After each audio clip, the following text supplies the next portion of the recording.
A wilderness first responder is someone who has successfully completed an 8-day certification course. I work for Solar Wilderness Medicine out of Conway, New Hampshire, and here in East Burke, Vermont as well. And a person who goes through that kind of a training course is prepared to respond to emergencies that might happen in outdoor settings, especially if they're in some pretty remote locations on multi-day types of outdoor trips.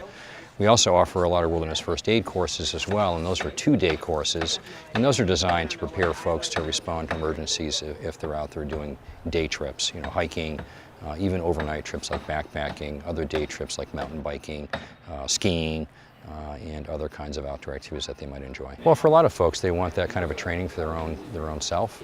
They're out there doing trips with friends and family, and they just want to be better prepared safety-wise. When they do meet people out there on the trail, it's all about being a good Samaritan and helping those folks that are in need. We offer a multitude of those courses throughout the calendar year, and it's a pretty easy process of getting registered for a course. There are no prerequisites to the course, so the only thing that we ask is that people have an interest in the outdoors, and everyone who takes those courses they do clearly have an interest in that. Some people take those courses because they need that certification for job qualification. Either working at a summer camp, working as a guide, or working for another type of outdoor organization. Well, I tell all the folks that go through the Wilderness First Responder and the Wilderness First Aid courses that the most important part of the course is patient assessment, being able to kind of figure out what might be going on with that person. Sometimes those emergencies are pretty obvious, sometimes not. It's not just a matter of people maybe experiencing a sprained ankle, which is clearly an obvious type of an injury, but sometimes people have medical emergencies in the outdoors too.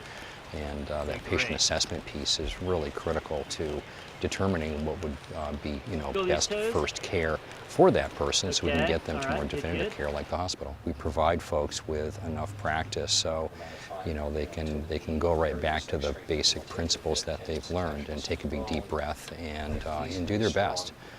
And we have to remember, they're providing first aid, they're providing first response, and they're relying upon those principles that they have learned to provide best care in those situations. Well, I enjoy meeting people, and I enjoy, helping folks be better equipped to respond to those emergencies that might happen in the outdoors. But it's also a large part of these courses is helping people be better prepared for enjoying these activities on the outdoors. So so they can avoid some of those common, kinds of things that often happen. But even the most well-prepared individual may be out there that might sprain an ankle, they may have some other kind of emergency, and we can all use a little bit of help in those cases. I often receive emails from folks who have shared with me some of their latest, greatest adventures, but also opportunities they've had to, help out a friend, or again, be a good Samaritan and help out someone on the trail who they don't know. That's another great reward as well, because they can come back and say, hey,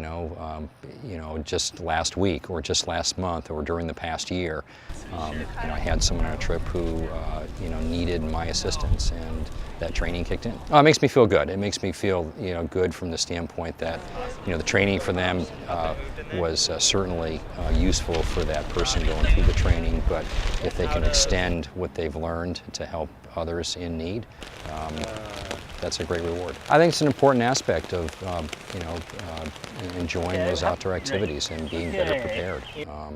And if you're better prepared, the more enjoyable your day or days will be in the outdoors.